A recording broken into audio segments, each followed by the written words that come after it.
delicious day here in the Let's Make Food from Food Kitchen, and it's time to make our roasted lamb for Easter dinner. Why not? Or for any other dinner. Doesn't really matter what your occasion is. Could just be a Tuesday.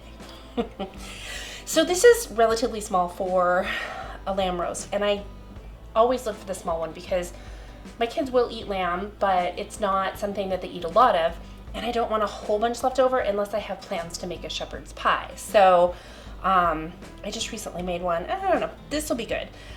This is 3 pounds, almost on the nose. What I want to do, I've already rinsed it. I need to pat it dry. I forgot paper towels. Hold on.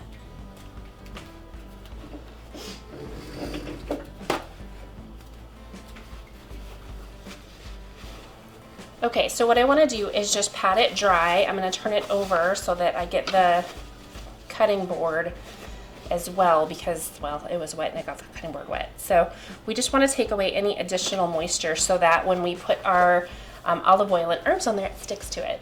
Okay, so there's one side that's fattier than the other, and that is the side that I want to use last, the fatty side.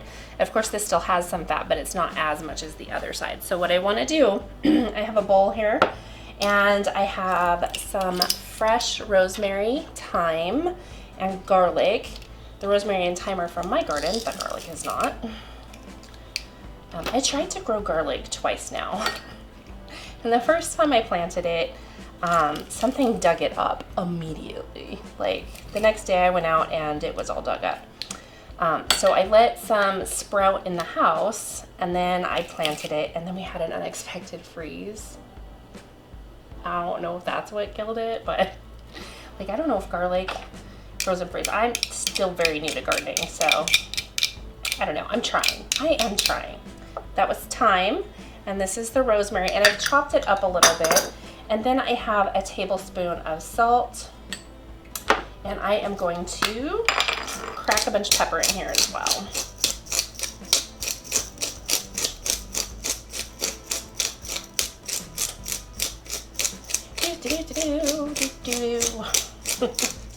Okay, so this is pretty quick to do.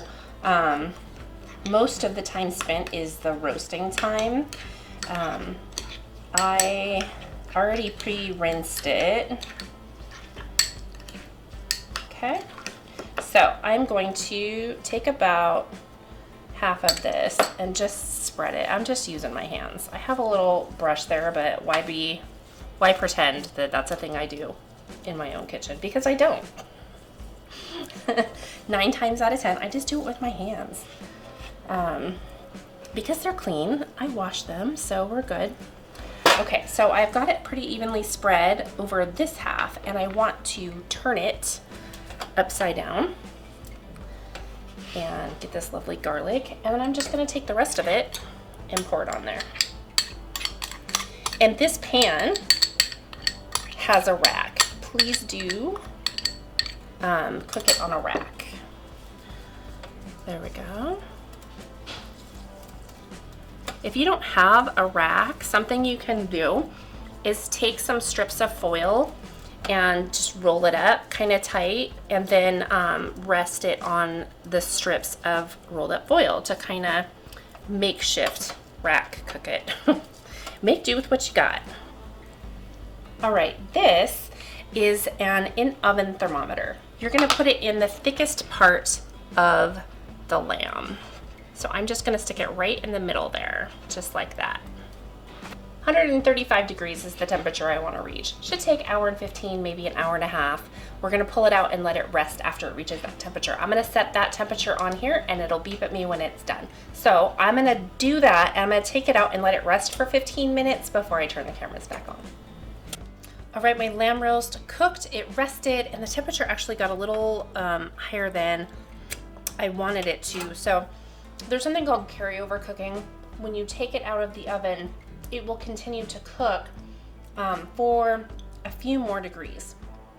And this time, I forgot to account for that. So it hit 135 and I took it out. I should have taken it out around 130, 132, so that when it did that carryover cooking, it would get to the 135 that I wanted.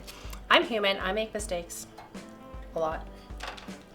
Okay, so this is rested, it's done, it's ready to go. I'm just gonna cut right to the chase, and cut it open.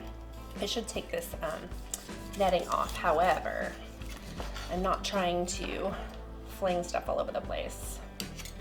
So, I'll go ahead and just remove it.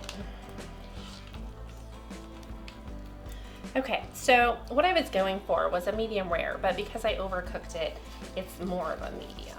But you can see in the center there, it's still got a little bit of red and pink, which that's gonna lend to its tenderness. So I am going to, let me just use the cutting board as a plate. It's still very tender. That's what I was concerned about. Because when you overcook a meat, you risk the tenderness being gone. And the juiciness stays when you let it rest appropriately. Delicious. This is going to be a very delightful meal for Easter dinner. Do you have a holiday coming up or some event that you'd like an idea on what to make? Tell me what it is down below in the comments and I'll see if I can help you out. Thanks for joining me here today in the Let's Make Food from Food kitchen. From my kitchen to yours, let's make food from food. That's one boy puppy.